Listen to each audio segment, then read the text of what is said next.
It's just after midnight on September 26th, 1983, in a secret bunker south of Moscow. A man named Stanislav Petrov is sitting in a chair he wasn't supposed to be sitting in that night. He's a lieutenant colonel, filling in for someone else on the overnight shift. In front of him is a computer system called OKO. Its only job is to watch the United States and tell the Soviet Union the instant American nuclear missiles launch. At 12:15 a.m., the system does exactly that. A siren goes off. The screen in front of Petrov lights up with one word in Russian: launch. And here's the situation he is now in. He has minutes, maybe less, to decide whether what he is looking at is real. Let's back up, because the timing here is everything.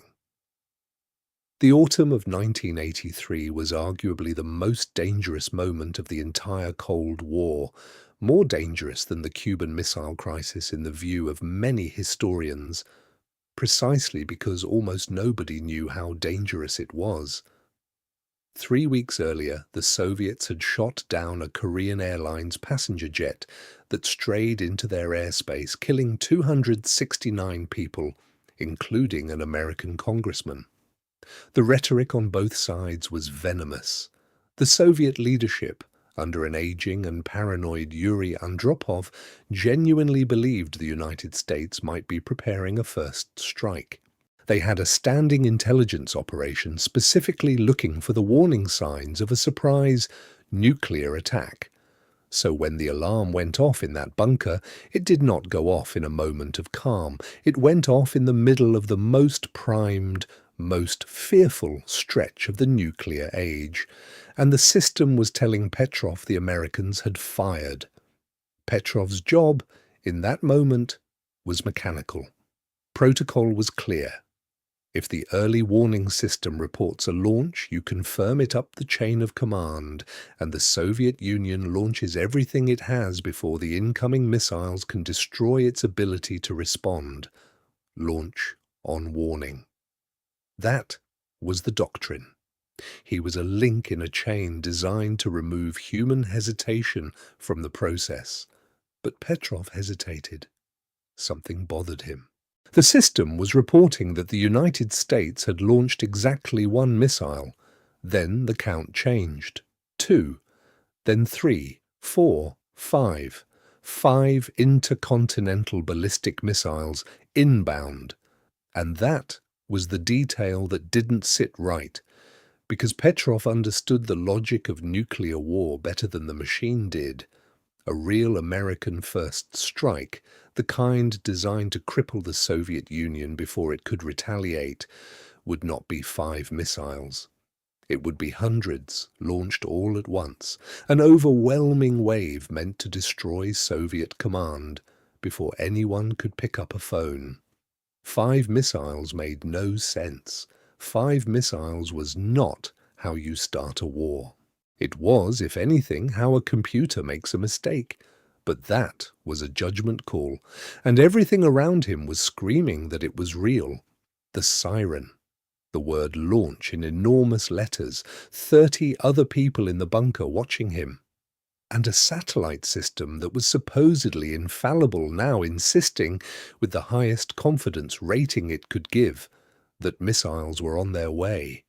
He had no way to independently verify it. Soviet ground radar couldn't see over the horizon, so it wouldn't confirm anything until the missiles were minutes from impact, far too late to matter. He had to decide based on nothing but his own read of the situation, and he picked up the phone and reported it as a false alarm. He told his superiors the system was malfunctioning. He didn't know that. He believed it, but he didn't know it. For the next several minutes he sat there waiting to find out if he had just allowed the destruction of his own country. If those missiles were real, he had wasted the one window the Soviet Union had to respond. The minutes passed. Nothing hit. There were no missiles. He had been right. So what had actually happened? The investigation afterward found the cause, and it was almost poetic in how small it was. The Oko satellites watched for the infrared signature of missile launches by looking at the edge of the Earth against the darkness of space. On that particular night, at that particular time of year, the sun was at a rare angle, lining up with the satellite's orbit and high-altitude clouds over North Dakota. The sunlight, reflecting off those clouds, produced a flash the system interpreted as a missile launch, 5 times. The apocalypse was very nearly triggered by sunlight on clouds. Now, here's the part that says the most about how these systems treat people. Petrov was not rewarded. In the immediate aftermath, he was questioned intensely, and the official response was cold. Rewarding him would have meant admitting the system had failed, and admitting the system had failed would have embarrassed the powerful people who built it. So he received no medal, no promotion. He was reassigned to a less sensitive posting and took early retirement. He had a nervous breakdown. The event was classified, and the world did not learn his name until the 1990s, after the Soviet Union collapsed, and a former colleague wrote about it in his memoirs. When journalists eventually found him living in a small town on a modest pension and told him he was the man who saved the world, he rejected the phrase every time.